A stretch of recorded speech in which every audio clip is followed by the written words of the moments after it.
पाड कोकण यूट्यूब चॅनलमध्ये तुमचं पुन्हा एकदा स्वागत। आज आपण जाणार आहोत अजून एका निसर्गरम्य अशा गावामध्ये आणि हे गाव आहे बेळणे गाव। बेळणे गाव हे कणकवली तालुक्यामधील गाव आहे आणि मुंबई गोवा हायवेवरती असलेलं गाव, त्याच्यामुळे सध्या या गावाचा विकास होतोय आणि हळूहळू एक छोटं शहर बनतं त्या ठिकाणी। तर अशा निसर्गरम्य बेळणे गावामध्ये आपण जाणार आहोत आणि त्या ठिकाणी जाऊन आपण या गावाबद्दल अधिक माहिती घेऊया। तर आता आपण चाललोय बेळणे, तालुका कणकवली, जिल्हा सिंधुदुर्ग आणि बेळणे सध्या नांदगावपासून 4 किलोमीटर अंतरावरती हे बेळणे गाव आहे आणि कणकवलीपासून साधारण 14 किलोमीटर अंतरावरती हे गाव येतं आणि मुंबई गोवा हायवेवरतीचे गाव असल्यामुळे सर्वांना माहितीच असेल तुम्हाला, कारण हा आपण प्रवासादरम्यान अनेक गाड्या या ठिकाणी थांबतात, कारण खूप सारी हॉटेल्स या ठिकाणी झाले आहेत सध्या। तर आता आपण अशा सुंदर अशा गावामध्ये जाऊया आणि पाहूया कशा प्रकारे हे गाव आहे ते। तर आता आपण चाललोय बेळणे, तालुका कणकवली, जिल्हा सिंधुदुर्ग या ठिकाणी आणि आता आपण पोहोचलोय बेळणेला। आता सध्या बेळणेचे मार्केट तयार झाले आणि इकडे आता आपण चहा पितो, काटे अमृततुल्य चहा। आणि काट्याकडे मस्त चहा भेटते बघा, त्याचा ब्रँड आहे काटे अमृत।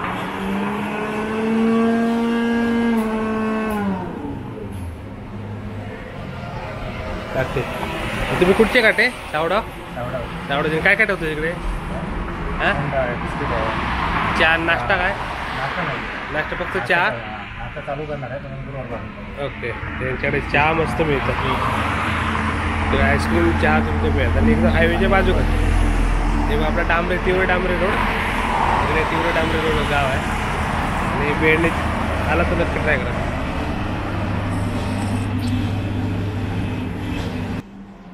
काटे अमृततुल्य चहा मस्त। इकडे तुम्हाला गॅरेज पण आहे तुमचं? ओके, ते सावडावचे काटे आहेत आणि मस्त चहा मिळते इकडे, चहा आईस्क्रीम एकदम मेन रोडच्या बाजूला आपला मुंबई गोवा हायवे NH66 आणि ही सगळी बेळण्याची मार्केट। आता बाजारपेठच झाली मोठी, जवळपास 13-14 हॉटेल झाले तिकडे, लाईट सगळे।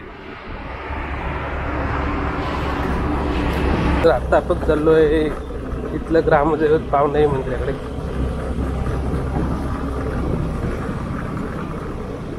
बेळणे गाव जास्त करून हायवेच्या या बाजूला आहे, म्हणजे आता मी हायवेच्या त्या बाजूला जाणार आहे। जास्तीत जास्त गाव म्हणजे वस्ती इकडे आहे सगळे।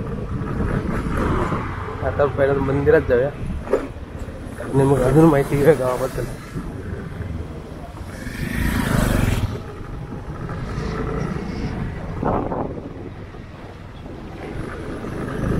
आणि आता हायवेमुळे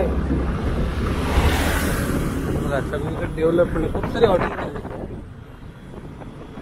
आणि पूर्वी 1-2च दुकानं होती या ठिकाणी, आता संपूर्ण बाजार सुंदर चांगली हॉटेल, खूप हॉटेल खूप दिसते, सुंदर असं सुंदर फर्निचर शॉप। त्यानंतर आपण मंदिरात जाऊया, नंतर मी पुन्हा येणार इकडे। पहिल्यांदा मंदिरात जाऊ,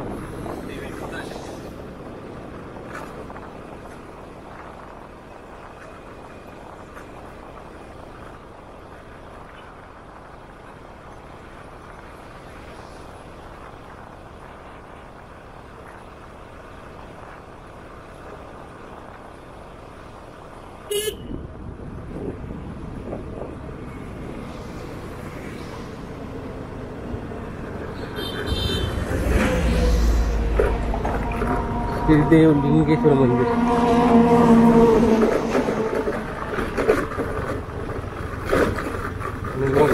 अशी मंदिराची देवराई आहे, पण देवराईतनं चाललं सुंदर निसर्ग आहे इथला।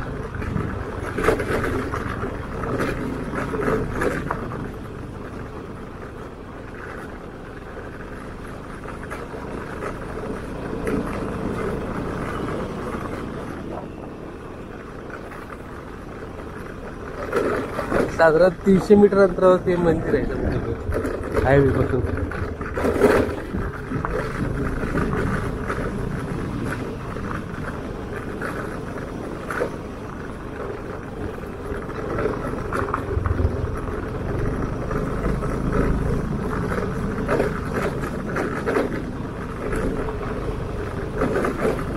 आता आपण पोहोचलोय निसर्गरम्य पावनाई मंदिरात।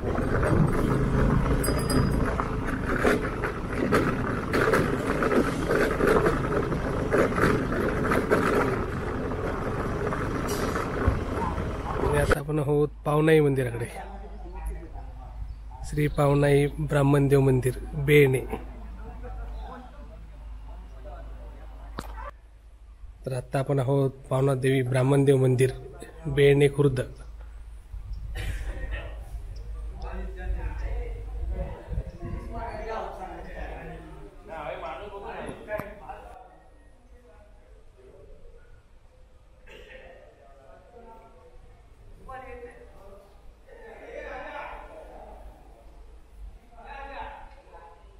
श्रीदेवी पावनाई सुंदर मंदिर बनवलंय. आणि हा आहे श्रीदेवी पावनाईचा तरंग. एकच तरंग आहे मंदिरामध्ये.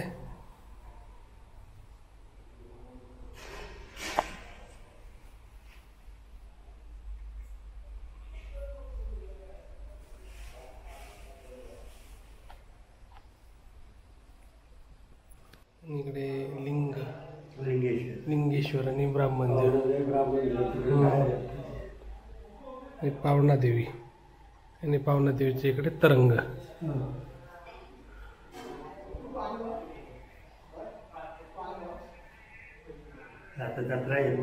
हो, यावर्षी किती तारीखला तुमची? 9 तारीख. 9 जानेवारीला जत्रा आहे.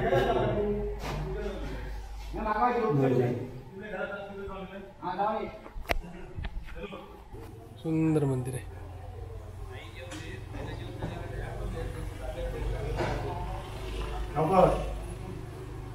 तर आता आपण पावनाई मंदिराकडे आहोत आणि आपल्याबरोबर इथले सरपंच आणि उपसरपंच दोन्ही आहेत. तर आपण त्यांचा नमस्कार. काय नाव तुमचं? नमस्कार, माझं नाव अविनाश गिरकर, मी बेळणे सरपंच. माझ्यासोबत आहेत आमच्या बेळणे गावचे उपसरपंच श्री पंढरीनाथ चाळके.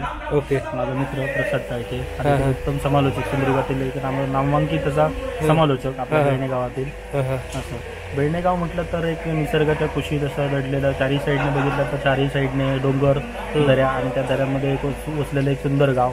आमच्या गावातून महामार्ग, आपला मुंबई गोवा महामार्ग जो आहे तो महामार्ग जातो.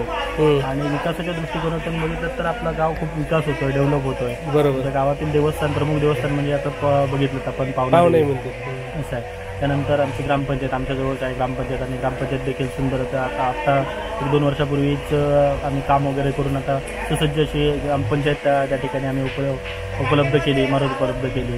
त्यानंतर बघितलं तर आमचा मुख्य व्यवसाय म्हणजे गावातील लोकांचा मुख्य व्यवसाय शेती. त्या व्यतिरिक्त मुंबईमध्ये वगैरे आमच्या गावातील मुलं वगैरे आहेत. तरुण वर्ग जो आहे तो जास्त मुंबई पुण्याकडे आहे. त्यानंतर बघितलं तर भजनी मंडळाचा वारसा आमच्या या गावाने खूप जपलेला आहे. आमच्या गावाचा दृष्टिकोनाने विचार केला तर बौद्धवाडी, वरचीवाडी आणि खालचीवाडी असे गावाचे भाग पडतात. त्यामध्ये दशावताराचा उल्लेख असा करण्यासाठी म्हणजे महत्त्वाचा म्हणजे उमाकांत मुनगेकर, म्हणजे उमाकांत बेळणेकर एक प्रसिद्ध नाव होतं. त्यानंतर श्रीधर चाळके, त्यानंतर विठ्ठल गिरकर अशी मोठी नावं या बेळणे गावातून झाली. त्यानंतर आता नवोदित कलाकारांमध्ये संतोष चाळके, संतोष पांडुरंग चाळके हा देखील उत्तम असा दशावतार कलाकार आहे. भजनी बुवांचा विचार करता मोहन चाळके, त्यानंतर सीताराम चाळके हे भजनी बुवा आहेत. त्यानंतर आत्ताच्याही जर पिढीचा विचार केला तर सत्यवान चाळके सारखे भजनी बुवा आहेत, शरद चाळके भजनी बुवा आहेत. त्यानंतर रोहित मुनगेकर असे चांगले बुवा आपल्या आमच्या या म्हणजे भजनी आणि थोडक्यात भजनासाठी आणि दशावतार कलेसाठी प्रसिद्ध असलेलं आमचं एक छोटंसं गाव आहे. लोकसंख्या किती तुमची? लोकसंख्या अप्रॉक्स एक 600-650 पर्यंत लोकसंख्या आहे. 3 वाड्यांचे? होय, 3 वाड्यांमध्ये विभागन झालेले आहे. पण कोणताही कार्यक्रम असला, आता उद्याच आता एक परवा आमचा एक मंदिराचा वर्धापन दिन आहे, त्यात सगळे गाव एकत्र येतो. केव्हा असतो वर्धापन दिन तुमचा? 27 तारीख, 27 डिसेंबर दरवर्षी. मला दरवर्षी वर्धापन दिन असतो. त्याच्यानंतर मग जी जत्रा, थोडक्यात आपल्या कोकणी भाषेत दहिकालो म्हणतात. दहिकालो पुढच्या महिन्यामध्ये ते दहिकाला वगैरे. पुढच्या तिथी कसं तुमचे ते? पौष दशमी. दरवर्षी पौष दशमीला दहिकाला. हो, ती तुमची मुख्य जत्रा गावातील मुख्य जत्रा. आणि बरेच असे कार्यक्रम आहेत, सामाजिक कार्यक्रम आहेत. त्याच्यानंतर सामाजिक क्षेत्रात तशीच मंडळ, आमची जी भजनी मंडळ वगैरे आहेत. त्याच्यानंतर क्रिकेट मंडळ वगैरे पण आहेत. महापुरुष क्रिकेट मंडळ आहे, त्याच्यानंतर पावनादेवी क्रिकेट मंडळ आहे. तर दोन्ही क्रिकेट मंडळ देखील सामाजिक क्षेत्रात अग्रेसर असतात. म्हणजे त्याच्यामध्ये गुणवंत विद्यार्थ्यांचा सत्कार म्हणा किंवा शालेय वाटपासाठी, म्हणजे शालेय विद्यार्थ्यांसाठी शालेय वस्तू, गणवेश किंवा दप्तर वगैरे वाटप अशा प्रकारचे उपक्रम राबवले जातात. वयस्कर मंडळी आहेत, वयस्कर मंडळींचा नेहमीच आम्हाला हे असतो. आणि आता हायवेमुळे तुमच्याकडे चांगले चांगले हॉटेल्स झाले तिकडे. हायवेमध्ये हॉटेल्समध्ये बऱ्यापैकी हॉटेल्स होतात. MH07 सारखं हॉटेल, निसर्ग हॉटेल, त्याच्यानंतर बेल हॉटेल, ही चांगली हॉटेल आहेत. केशव हॉटेल, बऱ्याच हॉटेलांची पण या ठिकाणी नांदी आहे. आणि तसं बघितलं तर आता हळूहळू शेतीकडून लोक पर्यटनाच्या दृष्टिकोनातून हॉटेल व्यवसायाकडे वळत आहेत आणि ते एक चांगले संकेत आहेत आमच्या गावासाठी. आणि तुमची हळूहळू मार्केट तयार होत आहे, बाजारपेठ तयार होते. बाजारपेठ तयार होत आहे. म्हणजे थोड्या दिवसानंतर मला वाटतं असं की थोडक्यात बाजारपेठ इथे होईल. बरोबर, सगळ्या प्रकारची दुकानं होतील. दुकानं वगैरे आहेत. ओके. आणि आता उपसरपंच यांच्याकडून आपण देवस्थानिक माहिती घेऊ. आता तुमच्या मंदिराबद्दल आणि इथल्या कार्यक्रमाबद्दल माहिती द्या. आमचं तुमचं नाव काय गाव मी पंढरीनाथ समाज चाळके, बेळणे उपसरपंच. आमच्या गावच्या त्या संदर्भात सांगायचं झालं तर आमचं प्रमुख देवस्थान हे पावनादेवी आहे. नंतर लिंगेश्वर मंदिर, गांगेश्वर मंदिर, हे जे आता दिसतं हे मंदिर आम्ही 2014 मध्ये बांधकाम केलं, जीर्णोद्धार केला. आणि त्या जीर्णोद्धाराचं दरवर्षी आमच्याकडे आम्ही जीर्णोद्धार दिन म्हणून पाळतो. तो मार्गशीर्ष कृष्ण पक्ष द्वादशीला असतो. आणि गावची जत्रा आमची पौष महिन्यातील शुक्ल पक्षामध्ये दशमी या तिथीला असते. गोरे म्हणून एक दशावतारी मंडळ आहे, ते जत्रेला आमच्या दरवर्षी कित्येक वर्ष ते दशावतारी नाटक करतात. आणि सर्व ग्रामस्थ मिळून गावातील बाहेरचे गावी गोव्याचे बेळेकर म्हणून एक इथले गाव आपल्या स्थायिक होते, ते लोक गोव्याला स्थायिक झालेत. त्यांची मंडळी भरपूर येते, मुंबई मंडळ सगळं येतं आमचं. आणि पाहुणे सोयरे असे येऊन मोठ्या उत्साहात आमची गावची जत्रा दरवर्षी भरते. त्याच्यानंतर लिंगेश्वर मंदिर आहे, हायवेला लागूनच आहे. त्याच्यामध्ये गांगेश्वर मंदिर आहे. अशा स्वरूपाचं आमच्याकडे देवस्थानाच्या संदर्भात. आणि आमच्या देवीच्या बद्दल जर आख्यायिका सांगायची म्हटली तर आमच्या गावाला देवबेळणे असं म्हटलं जात होतं. आता हळूहळू कसं बरेच बदल होत गेले आणि त्यातून देवबेळणे ते बेळणेच राहिलं. पण अजूनही कुठल्या ग्रामस्थांना किंवा पाहुण्या सोयऱ्यांना किंवा जर पादचाऱ्याला जरी कोणी विचारलं बुवा देवबेळणे कुठे आहे, तर जुनी जी जाणती माणसं आहेत ते सांगू शकतात किंवा जे बेळणे आहे ते नांदगावच्या बाजूला आहे आणि ते देवबेळणे आहे. अशा प्रकारची सुप्रसिद्ध असं आमचं गाव आहे देवबेळणे म्हणून. देवा नवसाला पावणारी देवी आहे, त्यामुळे देवबेळणे असं पडलं होतं. आणि 600-650च्या आसपास आमची लोकसंख्या आहे. गावाचं क्षेत्र थोडं कमी आहे. पूर्वेला इकडे तिवरे आहे, उत्तरेला नांदगाव, बावशी वगैरे, तिकडे पश्चिमेला सावडाव, घुमरट दक्षिणेला आहे. अशा. आणि आमच्या गावातून एक नदी वाहते, जवळजवळ मे पर्यंत तिला पाणी असतं, पण हल्ली नदीची हे झाल्यामुळे धूप होऊन वरची माती येऊन खाली गाळ साचल्यामुळे नदी थोडी बुजत आली आहे. नाहीतर पाणी बारमाही आमच्याकडे असायचं. आणि त्याचं उगमस्थान डांबरी या गावामध्ये आहे आणि ती शेवटी समुद्राला आचऱ्याची खाडी म्हणून जवळ मिळते. अशा स्वरूपात आमचा गाव तसा अगदी हायवेला असल्यामुळे बराचसा विकसित झालेला आहे आणि सगळ्यांच्या सहकार्यातून शांततेने गाव चाललेलं असतं. आपल्यावर आता एक ज्येष्ठ नागरिक यशवंत मुनगेकर आहेत आणि जरा तुमची माहिती सांगा, तुमचा अनुभव या देवीबद्दल आणि तुमच्याकडे काय माहिती आहे देवीबद्दल. जास्तीत जास्त समाज म्हणजे चाळके आणि बुद्ध हे दोन मानकरी. आम्ही जे आहोत हे पाहुणे आहोत. ओके. तर ह्यांच्यामध्ये एकोपा नसल्यामुळे सगळी कामं राहत गेली. मंदिराकडे कोणी पाहिलं नाही, ते पाषाण कुठे आहे किंवा ती खामकाठी कुठे आहे पाहिले नाही. ती नंतर काही लोकांनी विचार करून तिला घेऊन आले आणि त्याच्यानंतर एक बिल्डिंग बांधली गेली. एक पैसा बाकी नसते वेळी ती बिल्डिंग झाली तयार. बरोबर. म्हणजे इथल्याच व्यवहारात या राहायची झाडं द्या आणि काहीतरी द्या, कोणी द्या पैसे, असं येऊन ती बिल्डिंग झाली होती. आता तुम्ही 84ची बहीण बोललात, ती काय कथा आहे म्हणजे संत 600चा संत, त्याची ही बहीण. हो, पाहुणे. हा. ओके. आणि ही काही जात असेल कुणकेश्वरला तर ही जाऊन भेट घेईपर्यंत तो हलणार नाही तिथून. बरोबर. 600च्या संताची इथून 600 जाणार, नंतर कुणकेश्वरला जाणार, असं भेट घेऊन जाणार.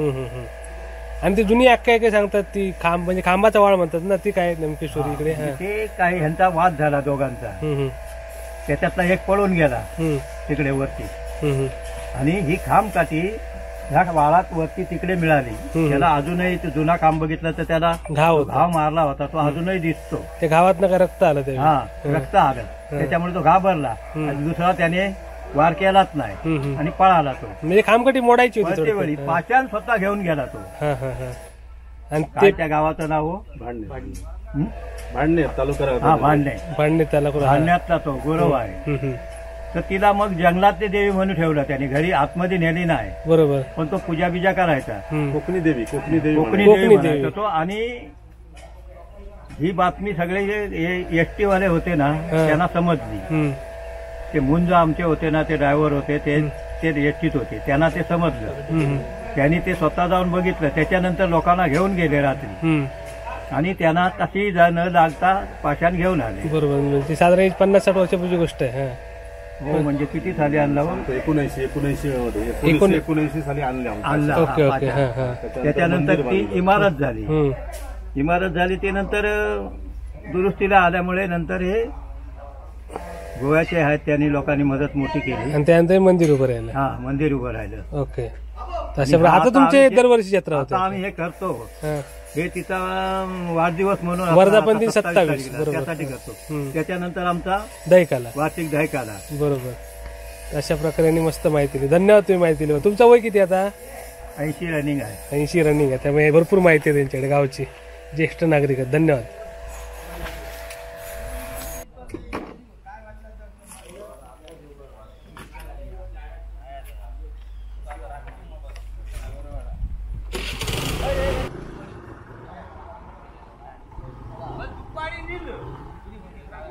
इकडे मंदिरासमोर अशा खूप साऱ्या विरगळी आहेत इथे.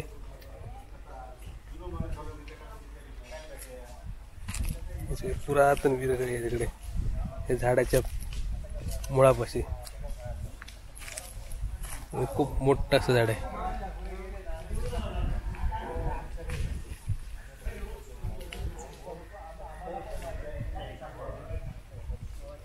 आणि ही आपण बघतोय आता ती आहे मंदिर परिसरातील विहीर.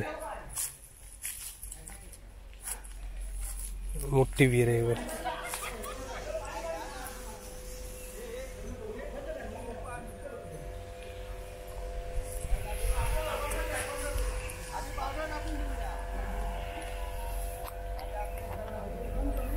तर आता आपण इकडे देवराईतल्या एका स्थळाकडे जातो, मारतळाकडे. आपला ते देवराईतली मोठी मोठी झाडं बघतोय. पहिले अजून गंधाड होती ना देवराई. तुमचं नाव काय? चाळके, प्रकाश नंतर प्रकाश चाळके. आपल्यावरच मोठी एकदम झाड आहेत. पहिली अजून गंधाड होती देवराई. हे इथलं एक जुनं ठिकाण आहे मारतळ.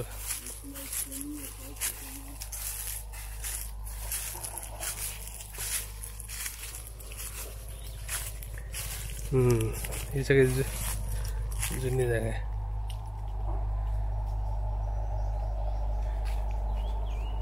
आणि हे झाड मोडलं वाटतं, जुनं होतं ना. हे जुनं झाड होतं, मोडलंय.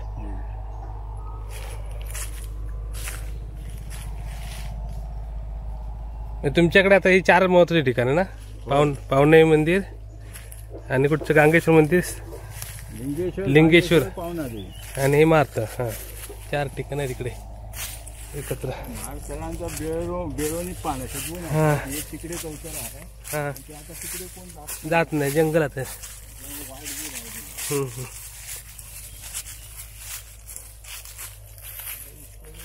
ही पूर्ण राय ना देवरे. सुंदर. आणि इथून आपण ड्रोन शॉट सुद्धा घेतलेत, एन्जॉय करा. संपूर्ण देवराई आणि बेडणे गाव. आणि हे रानमोडीची झाड आहे ती बघा. हे आले म्हणजे बाकी झाडं नाहीची होतं त्याच्यामुळे. हे कुठून तरी घाटावरून बियाणं येईल ना, कोकणात नव्हतं पहिलं. ही सगळी जी पांढरी फुलं दिसत ती रानमोडी. आणि ती ज्या ज्या ठिकाणी इकडे येते ना तिकडे बाकीची झाडं नाहीशी होतं. होय, त्यांचे देवराई सुद्धा रानमोडी झाडं झाले. आणि बाकीच्या झाडांचा नायनट करते ते रानमोड म्हणतात त्याला. रानमोड ऑफिशियल नाव माहित नाही, पण गावाकडे रानमोड म्हणतात.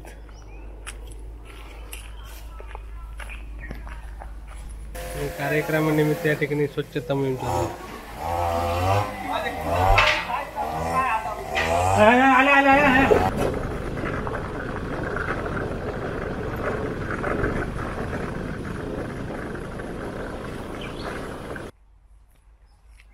आणि हे आहे बेणे इथलं गांगेश्वर मंदिर.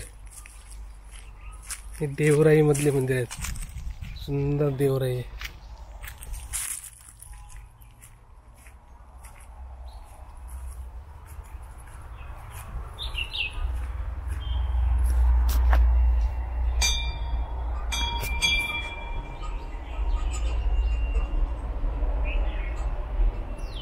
श्री गांगेश्वर मंदिर बेळणे खुर्द.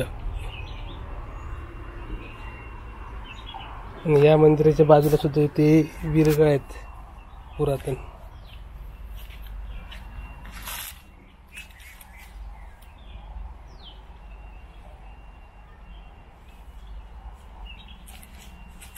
आणि फक्त पावनाई मंदिरापासून 200 मीटर वरती आहे आणि इथे आता हायवे 50 मीटर वरती. आणि आता पण देवराईतली मोठी मोठी झाडं आहे बघा, मोठी मोठी झाडं आहेत इकडे, मस्त हिरवीगार देवराई आहे. आणि आता पुन्हा हायवे जवळ चाललं.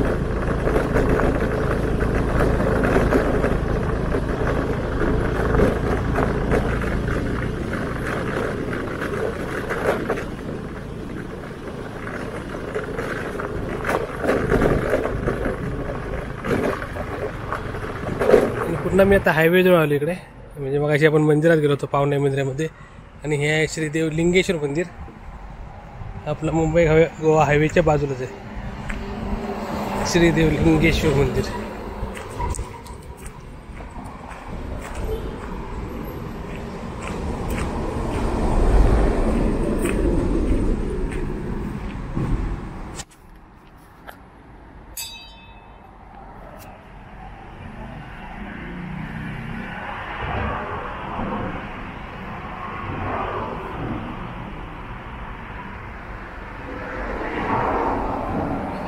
तर असं संपूर्ण मंदिर परिसर आहे सुंदर असा.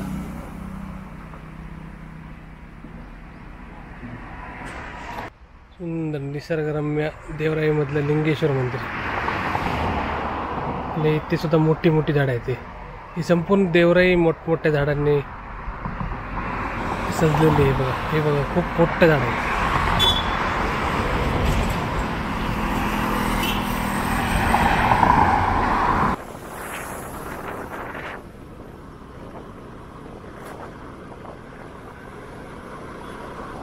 पूर्ण बेळणे नाक्यावरती आली पूर्ण.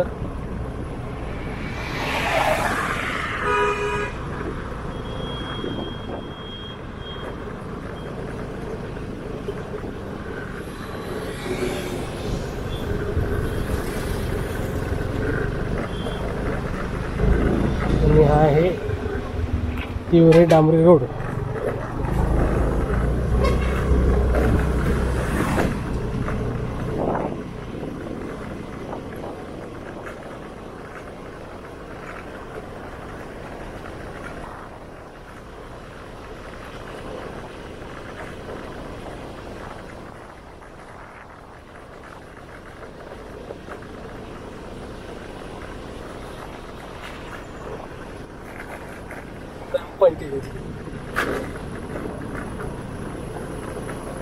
या बाजूला जास्त वस्ती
विठ्ठल